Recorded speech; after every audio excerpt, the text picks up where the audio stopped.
Assalamualaikum warahmatullahi wabarakatuh. Waalaikumsalam warahmatullahi wabarakatuh. Buya, saya mau bertanya tentang program pemerintah BPJS yang saya memandang di situ ada unsur mengundi nasib. Bagaimana hukumnya? Sekian saja. Assalamualaikum warahmatullahi wabarakatuh. Bismillahirrahmanirrahim. BPJS, ya, BPJS. Gambarannya adalah bagi siapapun yang ingin mendapatkan bantuan, maka dia punya kewajiban untuk bergabung, yang pertama. Yang kedua adalah membayar uang dengan nilai tertentu.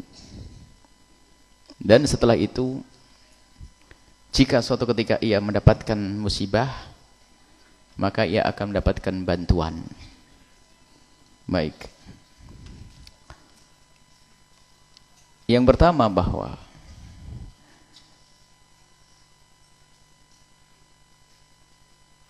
kalau sesuatu yang kita bayarkan dengan harapan kita mendapatkan pengembalian dengan sesuatu yang lebih, maka itu adalah bentuk riba yang diharamkannya. Termasuk dalam dunia asuransi. Jika bisa hal ini dimasukkan ke dalam dunia asuransi, maka ketahuilah asuransi yang tidak diluruskan cara transaksinya, maka termasuk jenis sesuatu yang diharamkannya. Karena kita membayar sesuatu, ternyata yang kita harap adalah sesuatu yang lebih besar.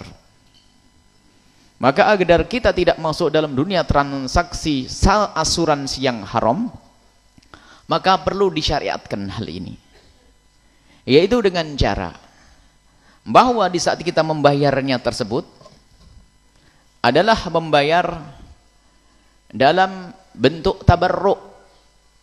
Kita bergabung dalam sebuah perkumpulan, kemudian kita berjanji untuk bisa memberikan bantuan setiap bulannya berapa puluh ribu kepada perkumpulan tersebut, yang tentunya di situ ada panitianya, membuat sebuah lembaga. Kemudian uang itu kita berikan begitu saja dan kita niatkan untuk membantu saudara-saudara yang butuh. Maka ini adalah satu kebaikan, dan ini dihimbau oleh Islam agar kita punya kiat untuk bisa menolong orang lain. Kalau kita menolong dengan duit 10.000 untuk membebaskan orang dari untuk membantu orang operasi yang 50 juta, nggak akan bisa. Tapi dengan cara semacam ini, maka dikumpulkan. Anggap saja miniaturnya begini. Contoh, kalau seandainya ada yang manage dengan bagus, ini bagus. Yang hadir di majelis Al-Bahjah, kalau seandainya hilang, ini bisa menjadi masalah ini. Seandainya semua yang hadir di majelis ini hendaknya membayar 5.000 sebagai sedekah untuk dikelola sama tim untuk kemaslahatan para bapak ibu nanti. Misalnya apa? Bapak ibu punya kewajiban sedekah. Jadi kewajiban bukan kewajiban dari syarak sebagai zakat, tapi kewajiban pribadi. Karena saya bergabung, saya merasa punya kewajiban untuk menolong saudara saya. Untuk apa Al-Bahjah mengumpulkan duit ini? Ini contoh lah ya, jangan sampai didengar salah ini.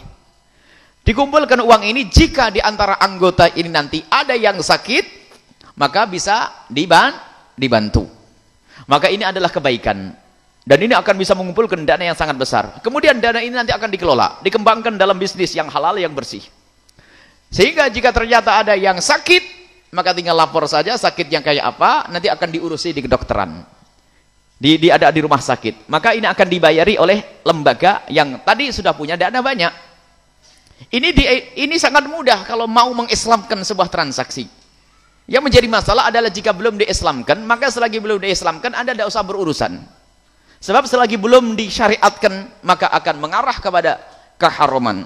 Wong bayarnya cuma begitu, pengen dapat yang lebih. Maka dari itu masih saja itu sesuatu yang diharamkan. Dan ketahuilah, bersandarlah kepada Allah. Yang memberi penyakit adalah Allah, yang mengangkat adalah Allah. Dan jika kita diberi penyakit oleh Allah, maka kalau pengen mendapatkan kemuliaan, berobatlah dengan cara yang diridhoi oleh Allah. Sebab penyakit itu hakikatnya bukan musibah kalau orang faham, tetapi ia adalah untuk mengangkat derajat dan pengampunan dosa. Jika kita ingin membebaskan kita dari penyakit, maka gunakanlah dengan cara yang benar, cara yang halal, bersih dan diridhai oleh Allah Subhanahu wa taala. Maka yang ditanyakan, jika belum benar-benar dikemas secara syariat dan islami, maka tidak perlu kita berurusan dengan yang demikian itu.